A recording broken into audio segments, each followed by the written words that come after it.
తెలంగాణలో అధికారంలోకి వచ్చిన కాంగ్రెస్ ప్రభుత్వం 6 గ్యారెంటీల అమలుకు వడివడిగా ముందడుగులు వేస్తోంది. ఇప్పటికే మహాలక్ష్మి పథకం కింద మహిళలకు ఆర్టీసీ బస్సుల్లో ఉచిత ప్రయాణం, ఆరోగ్యశ్రీని 10 లక్షలకు పెంచడం చేసింది. ఇక మార్చి నాటికి మిగతా గ్యారెంటీలను అమలు చేసేందుకు రెడీ అవుతోంది. మార్చి మొదటి వారంలోగా 500 రూపాయలకే గ్యాస్ సిలిండర్, ఉచిత విద్యుత్ పథకాలను అమలు చేసేందుకు తెలంగాణ ప్రభుత్వం కసరత్తులు చేస్తోంది. ఈ క్రమంలో తాజాగా మంత్రి బట్టి విక్రమార్క ప్రజలకు శుభవార్త చెప్పారు. కరెంటు బిల్లులు కట్టాల్సిన అవసరం లేదు అన్నారు.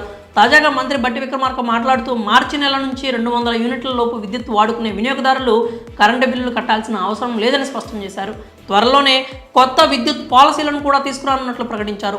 కొత్తగూడెంలో కాంగ్రెస్ పార్టీ ఆధ్వర్యంలో నిర్వహించిన బహిరంగ సభలో ముఖ్య అతిథిగా పాల్గొన్న డిప్యూటీ సీఎం బట్టి విక్రమార్క ఈ మేరకు కీలక ప్రకటన చేశారు. 200 యూనిట్ లోపల ఉన్నటువంటి వాళ్ళకి ఉచితంగా కరెంట్ ఇస్తామని చెప్పాం. నేను స్పష్టంగా ఇక్కడ నుంచే కొత్తగూడెం ఈ ప్రాంతం నుంచే చెప్తా ఉన్నాం. రేపు 27వ తారీఖు నాడు చేవెళ్లలో 200 యూనిట్లు ఉచితంగా కరెంట్ ఇచ్చేటువంటి కార్యక్రమాన్ని లాంచ్ చేస్తా ఉన్నాం. ఈ నెల ఖర్చు పెట్టుకునేటువంటి కరెంటు సంబంధించి మార్చిలో ఎవరు కూడా బిల్లు కట్టాల్సినటువంటి అవసరం లేదు. 200 యూనిట్ల వరకు అని కూడా మేము చెప్తా ఉన్నాం. మార్చి నెల నుంచి 200 యూనిట్ల లోపు విద్యుత్ వాడుకునే వారు ఎవరు కూడా కరెంటు బిల్లు చెల్లించాల్సిన పని లేదు అంటూ స్పష్టం చేశారు. గత 10 ఏళ్లుగా రాష్ట్రానికి ఎలాంటి విద్యుత్ పాలసీ లేదని, దీనివల్ల అనేక నష్టాలు జరుగుతున్నాయని బట్టి విక్రమార్క చెప్పుకొచ్చారు. రాష్ట్రంలోని బొగ్గు గనులన్నీ సింగరేణికే చెందాలని తమ ప్రభుత్వం నిర్ణయం తీసుకున్నట్లుగా వివరించారు.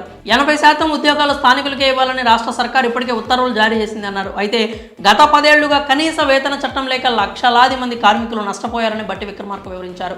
ఇప్పటికే కాంగ్రెస్ ప్రభుత్వం 6 గ్యారెంటీల్లో 2ంటిని అమలు చేస్తుండగా ఫిబ్రవరి 27న చేవెళ్లలో నిర్వహించే బహిరంగ సభలో మరో 2 పథకాలు అమలు చేసేందుకు రెడీ అవుతున్నట్లు మంత్రి బట్టి విక్రమార్క స్పష్టం చేశారు.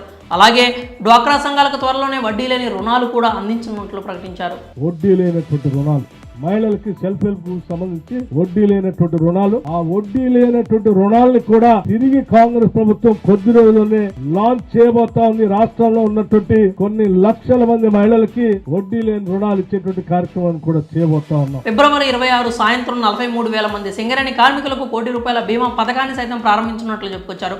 అంతేకాక బీఆర్ఎస్ 10 ఏళ్ల పాలనలో సింగరేణిలో ఉద్యోగుల సంఖ్య పూర్తిగా తగ్గిపోయిందని బట్టి ఆరోపించారు. రాష్ట్రంలో పుట్టిన ప్రతి బిడ్డకు ఉద్యోగం కల్పించడమే ఇందిరమ్మ సంక్షేమ రాజ్యం లక్ష్యమని ఈ సందర్భంగా ఆయన మరోసారి స్పష్టం చేశారు.